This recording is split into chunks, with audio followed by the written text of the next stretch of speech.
Welcome, welcome. Let's refine our seat. So take a good one. Get grounded. Let yourself arrive. This is the last practice in the Rise with Love series. And I am aware for myself and from others, the challenges that have come up. And there's obviously been some great things that happen as well. And I want to touch base on a topic that is going to ring true at whatever level it does for you. And that is, there is a significant shift on the path of the yogi. The day we decide and allow and receive that showing up for our practice is an act of self-love. It's an act of self-care. It is, maybe at first we want to get more flexible and we want to get deeper in a pose or we want to get stronger. And those are, I think, surface level, high end, really great reasons to come to a yoga practice. And then as we start to go down the funnel and get more into the distillation, the alchemical processes start to take effect, and we have to get honest and receive that there are certain poses that are going to be great challenge, and we can get mad about it or we can get loving with it. So thank you for showing up for your practice. Thank you for however far down the path you've been able to get towards receiving your practice as an act of love for yourself. If you need a blanket for fire log pose, we're going there. So you can sit upright. What I want you to do, though, is see if you can get the right outer thigh and shin to 90 degrees. Flex your ankle, and can you get that whole outside of your leg down? Reach down and hold the left leg. You guys know this one. Open up and curl it in. And as you curl in and open up, try not to let the bottom leg waver. So root it down into the ocean, the muck, the unseen. Yeah. I'm going to take that left ankle now all the way outside the right knee with your toes facing the same direction as your heart. Use the right hand on the floor, left hand to the upper knee. Press your knee into your hand. So don't try to push the knee away. Push the knee into your hand. You'll feel that engage your hip muscles, yeah? Bow the heart forward. Deepen your breath.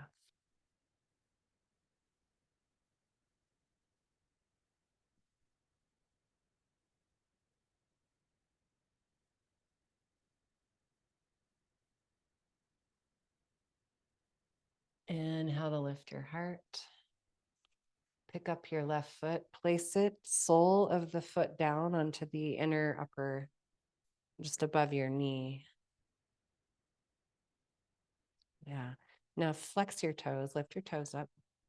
Find a strong ankle foot, both feet. Bowing the heart forward, you can use your right hand, help the heart bow forward. Now there's a hinge joint in the back of the knees. Squeeze the hinge joint, make it strong. And then from the belly, pressing back and the thighs pressing wide, open that left hip out to the left any amount. Don't push the hand down, push the knee up. Then from the outer hips, can you push your feet in opposite direction and maybe sit upright? Nice. Damn, you're getting somewhere, girl. Come on to fingertips. If both hips are down, come on to fingertips. If one leg is still working, just stay up here.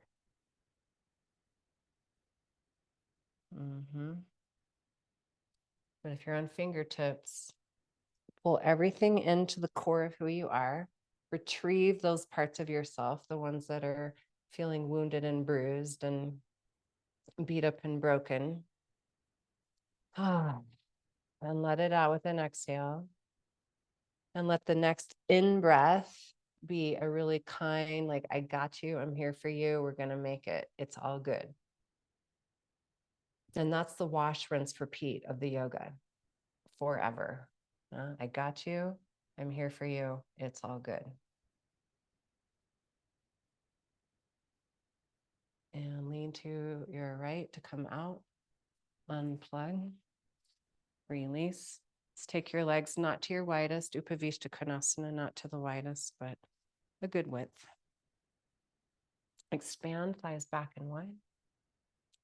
Fingertips, push through your heels so much that the knees bend and bow forward. Only if you're up here and your body's not going any further, this is a moment to drop in and say thank you. If you can lovingly pull the ankles towards the midline, like towards the outer edges of the mat or towards the space between them, that will help fire the inner thighs. Maintain that and see if you can find lumbar curve as you fold forward.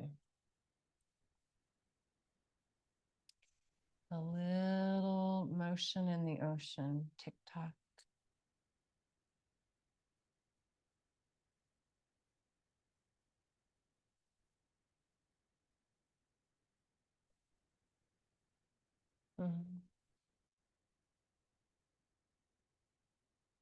I just had this really sweet memory of snorkeling and like what you get to see down below the surface. Yeah. Okay. Let's draw the left leg in. Lean to your left. Set up the 90 degrees and get that whole outer leg down.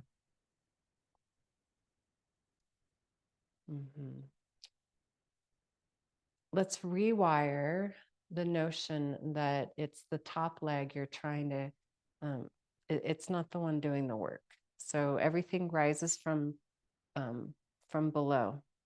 Yeah, so make the bottom leg the part of you. So even as you come into your outer spiral closing, inner spiral opening, make the hinge joint of the bottom leg strong by pulling your heel isometrically towards you. So that hamstring catches your femur bone. And now add in loving, kind breath. And this ankle's going all the way outside the knee. Press down. Pull the heart forward so much that your sit bone lifts up a lot. A lot of curve in your lower back. And press the knee into your hand. Bow forward. Deepen your breath.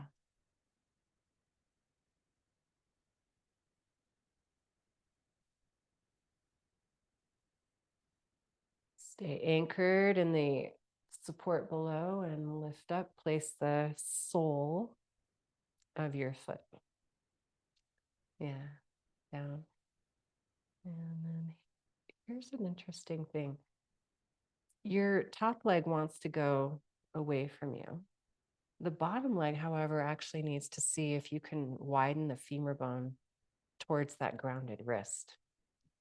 I don't know how to explain that other than it's thighs wide if you're savvy with the universal principles of alignment. So you're literally broadening the femur bones in opposite direction. Because if you take that leg too far this way, this one wants to rise up. Yeah.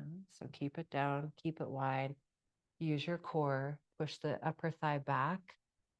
Use the hand on the floor and see, and you might twist it a little bit. This is my tighter hip, so I have to be patient and kind.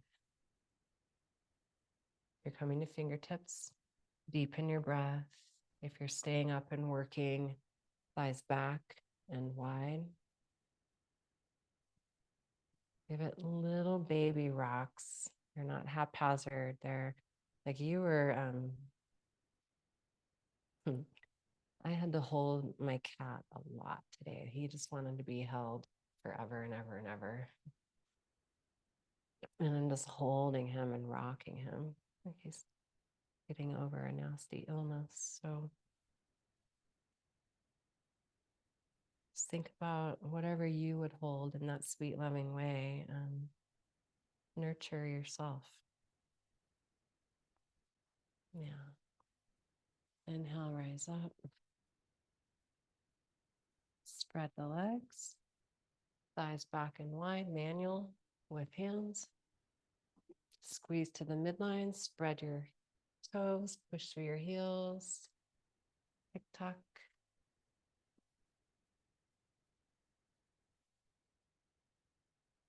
And come on in.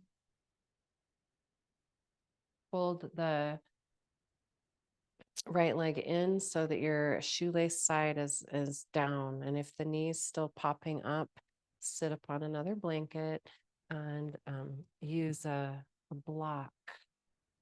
If the knee's popping up, what I suggest is you actually flex your ankle instead of pointing the toes. Okay. Yeah. There we go. Deep breath. Press the straight leg heel down and then think about broadening the sit bones back and wide. So you're going to use your inner body awareness. Press that knee up, even if it's all the way down. You can gently press the knee up towards your forearm or towards your palm. And use that to keep broadening the thighs back and wide.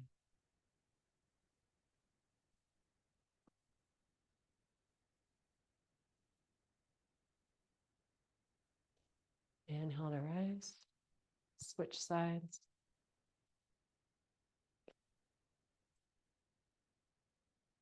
In order to not excite your hip flexors, watch how I do it. You'll grab the, keep the knee wide and you'll fold that leg in like that. Yeah. Yeah. If you pick up the leg and try to move it, the hip flexors usually get tight. And then you set them down, now they're tight. And then the knee gets mad. And when the knee gets mad, you don't like the pose. And if you don't like the pose, it's hard to be loving. Yeah.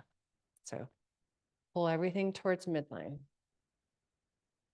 This ankle, this inner knee, all squeezing in. And what that's going to do is help push the pubic bone back and wide. And then you can use the lumbar curve. And if all this is brand new and still I don't even know the terms, showing up to your practice is an act of self-care. The terminology and the lingo and the jargon all starts to make sense if you don't get hung up on it and let it mean anything like you don't know. Inhale, lift up. Okay, let's try first side again. Do whatever you need to do. So if you need to lift this knee all the way up, the left leg all the way up to get the right knee down in Janu Shirshasana position, go there.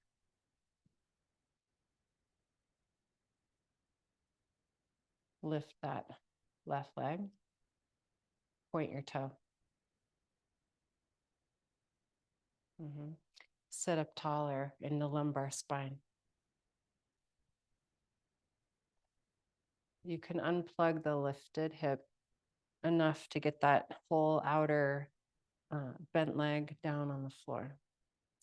Then sit up even taller.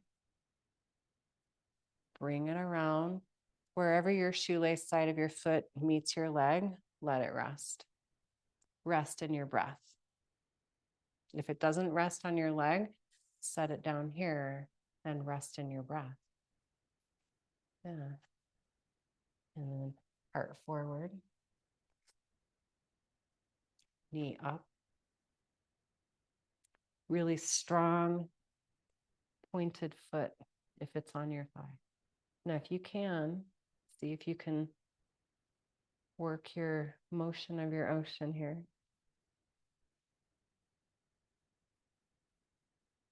And heart forward, hips back. As you use the hand on the floor, push the hip on the floor towards that hand. So see if you can corkscrew it a little bit. And that'll give you more room to press this hip wide and down. So this is a version of a half lotus. Don't get caught up on it's not a full. And just feel what you feel. If full lotus is readily accessible to you, go there right now. Just rock it.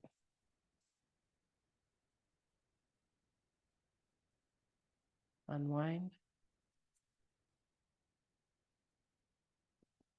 Open up. Let go of the goal. So this works on the yoga mat and it works in the bedroom with your lover. Goalless explorations, just pleasure. Like, just can you open up to what's going to be possible in the moment? Pull that left leg in and find what you need to do. Just explore getting this leg down. This hip can rise and hold that foot. Take yourself into and out of. Now find your lumbar curve. Deepen your breath with it. And see where that shoelace side of your foot wants to rest. If it wants to rest all the way up into the hip crease, that's good for full lotus. But if it's down here by your knee, it's goalless. Yeah, use the hand on the floor.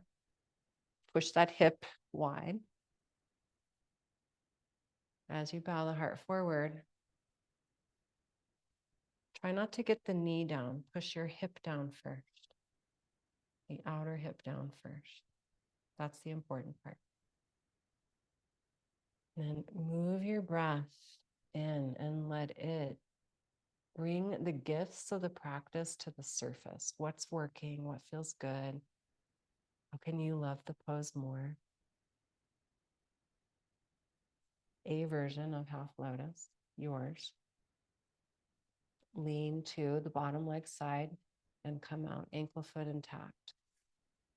Namaste. Thank you.